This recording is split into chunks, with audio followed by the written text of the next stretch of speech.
Good morning students. हम पढ़ रहे हैं पौधों में परिवहन, ट्रांसपोर्टेशन इन प्लांट्स। इसके अंतर्गत हमने पिछले लेक्चर में विसरण के बारे में पढ़ा था। आज हम उसी क्रम में आगे बढ़ते हैं और पढ़ते हैं निष्क्रिय सिम्पोर्ट और एंटीपोर्ट क्या होता है। Passive symport and antiport. तो कुछ वाहक, जैसे कि हमने पिछले लेक्चर में पढ़ा था, प्लाज्मा मेम्ब्रेन को पार करने के लिए कुछ कणों को, कुछ अणुओं को प्रोटीन जो है वाहक का कार्य करते हैं और एक तरफ से दूसरे तरफ पहुंचाने का काम करते हैं, जिसमें कि एटीपी ऊर्जा की आवश्यकता होती है। कुछ वाहक या परिवहन प्रोटीन विचरण की अनुमति तभी देते हैं जब दो प्रकार के अणु एक साथ चलते हैं। सिम्पोर्ट में दोनों अणु एक ही दिशा में झिल्ली को पार करते हैं, जबकि एंटीपोर्ट में दो प्रकार के अणु ऑपोजिट डायरेक्शन में झिल्ली को पार करते हैं। एक अंदर की ओर जाता है तो दूसरा बाहर की ओर आता है। जब एक अणु दूसरे अणु से स्वतंत्रता पूर्वक झिल्ली को पार करता है तभी इसे यूनिपोर्ट कहा जाता है। यूनि मतलब एक, अकेला अणु स्वतंत्र रूप से बिना किसी बाधा के अपनी मर्जी से यानी अपनी आवश्यकता अनुसार एक तरफ से दूसरी तरफ जाता है, तब इसे कहते हैं यूनिपोर्ट। तो अभी हम सक्रिय ट्रांसपोर्टेशन के बारे में और ज़्यादा थोड़ा सा पढ़ लेते हैं डिटेल में। सक्रिय ट्रांसपोर्टेशन क्या होता है, एक्टिव ट्रांसपोर्टेशन या सक्रिय परिवहन क्या होता है। सक्रिय परिवहन में सांद्रता प्रवणता के विपरीत अणुओं का परिवहन ऊर्जा के प्रयोग के द्वारा होता है। मान लीजिए कोशिका में किसी अणु की सांद्रता ज़्यादा है, कम है कहना चाहिए, है ना, कम है, लेकिन दूसरे कोशिका में इसकी आवश्यकता है, तब ये जो है वो एटीपी ऊर्जा की सहायता से प्लाज्मा मेम्ब्रेन को पार करके जहां पर उसकी आवश्यकता ज्यादा है वहां पर ये जाते हैं। इसे सांद्रता प्रवणता के विरुद्ध अणुओं का परिवहन कहा जाता है। इस प्रकार का परिवहन झिल्ली के प्रोटीन के द्वारा, प्रोटीन जो है वो वाहक का काम करता है। जो झिल्ली में प्रोटीन होते हैं, वाहक प्रोटीन, वो इस अणु को अपने साथ लेकर झिल्ली को पार करा देता है। ऊर्जा का उपयोग होने से इसको सक्रिय नाम दिया गया है। इसमें झिल्ली के प्रोटीन पदार्थों का कम सांद्रता से अधिक सांद्रता की ओर परिवहन करा सकते हैं।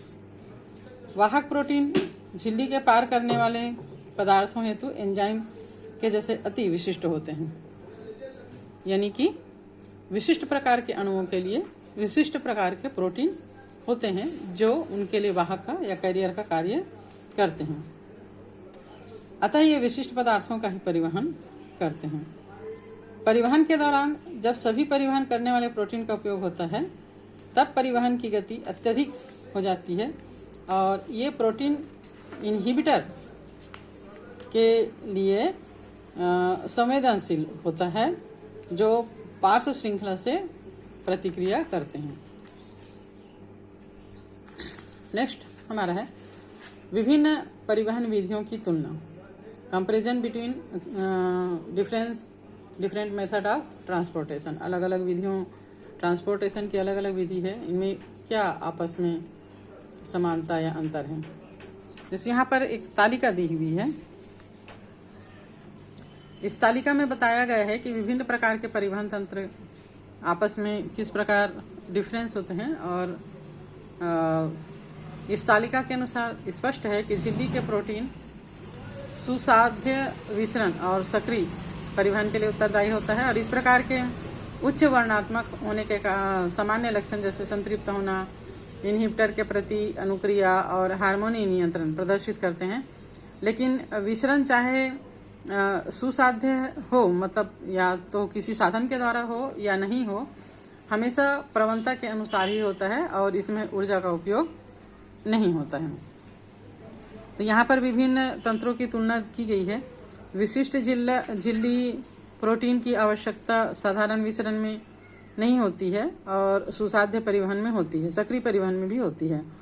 उच्च वर्णात्मक में साधारण विसरण में नहीं होता है और इसमें दोनों में होता है। इसी प्रकार परिवहन संतृप्त, इसमें जरूरत नहीं है, दोनों में होता है। शिखरोपरि अपहित परिवहन इसमें नहीं होता है, इसमें भी नहीं होता है, जबकि सक्रिय परिवहन में होता है। एटीपी ऊर्जा की आवश्यकता साधारण विसरण में नहीं होता है, सुसाध्य परिवहन में भी नहीं होता है, जबकि सक्रिय परिवहन एटीपी ऊर्जा की सहायता से ही इसमें कार्य करने के लिए ऊर्जा की आवश्यकता होती है, जो एटीपी की द्वारा पूर्ति की जाती है, तो उसके उपस्थिति में ही हो पाता है। नेक्स्ट हमारा है पादप जल संबंध, प्लांट वाटर रिलेशन क्या होता है। हमने पहले भी पढ़ा है कि जितने भी लिविंग बींग्स हैं उनमें जितनी भी एक्टिविटीज होती है उसके लिए जल जो है वो बहुत ही जरूरी होता है, बहुत आवश्यक होता है। बिना जल के जीवन की किसी भी क्रियाकलाप के बारे में हम नहीं कल्पना नहीं कर सकते।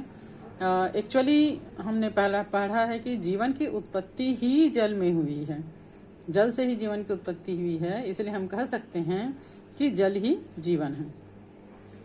प्रत्येक लिविंग बींग्स के कोशिका का जीव द्रव्य का लगभग 90% भाग जो है वो जल होता है, और यही जल जब समाप्त हो जाता है तो जो लिविंग बींग्स है वो डेड में बदल जाता है। जीव द्रव्य में हजारों प्रकार के अणु जल में घुले हुए रहते हैं। कोशिका का जो जीव द्रव्य होता है उसमें बहुत सारे कार्बनिक और अकार्बनिक अणु घुले होते हैं। अगर हम एक तरबूज की कोशिका को देखें तो इसमें 92% से अधिक भाग जल का होता है। सभी जितने भी शाकी पौधे हैं, हरे पौधे हैं, इनमें शुष्क पदार्थ केवल 10 से 15% होता है, बाकी जो है वो जल ही होता है। हालांकि पौधों में जल का वितरण जो है वो भिन्न भिन्न तरीके से होता है। जैसे काष्ठ भाग में कुछ कम होता है, नरम भाग में जल की मात्रा अधिक होती है, सूखे भाग में भी जल होता है ना। ऐसा नहीं कि सूखा बीज में जल नहीं है, ऐसा नहीं, जल होता है, वो सुसुप्त अवस्था में होता है, इसलिए उसमें जल की मात्रा बहुत ही कम होती है। अगर जल की मात्रा ना हो तो बीज जो है वो जीवित नहीं रह पाएगा। स्थलीय पौधे अधिक मात्रा में प्रतिदिन जल ग्रहण करते हैं, लेकिन इनकी पत्तियां जो है वो वाष्पोत्सर्जन के द्वारा अधिकतम जल की मात्रा को हवा में उड़ा देते हैं। और जल जो है वो कृषि के लिए, प्राकृतिक पर्यावरण में पौधों की वृद्धि के लिए, उत्पादकता को सीमित करने वाले सीमाकारी कारक के रूप में होते हैं। पौधों के कोशिका भित्ति प्लाज्मा झिल्ली से घिरा हुआ रहता है। कोशिका भित्ति जल और विलयन में पदार्थों के लिए पारगम्य होता है, और झिल्ली से अंदर जाने और बाहर जाने की क्रिया को ही पारगम्यता कहते हैं। तो ऐसा नहीं है कि कोशिका झिल्ली या कोशिका भित्ति जो है वो पूरी तरह पारगम्य होती है। जल के लिए तो होती है, लेकिन बाकी पदार्थों के लिए सेलेक्टिव परमिएबल होता है, ये चयनात्मक पारगम्यता प्रदर्शित करता है। पौधों की कोशिकाओं में प्रायः एक केंद्रीय रसधानी वैक्यूल्स, आप लोगों ने पौधों के प्लांट सेल के बारे में पढ़ा है, इसकी सबसे खास विशेषता होती है कि इसमें बड़ा सारी रसधानी या वैक्यूल्स या रिक्तिका होती है। इसका जो सेल शेप होता है, रस होता है, वो कोशिका के विलय विभव में ही भाग लेता है। पादप कोशिका में कोशिका झिल्ली और टोनोप्लास्ट राजधानी की झिल्ली दोनों एक साथ कोशिका के भीतर और बाहर अणुओं की गति निर्धारित करने के लिए महत्वपूर्ण होते हैं, बहुत ही आवश्यक होते हैं। तो आज के लेक्चर में हम इतना ही पढ़ेंगे। कल पढ़ेंगे जल विभव या अंतःशक्ति क्या होता है।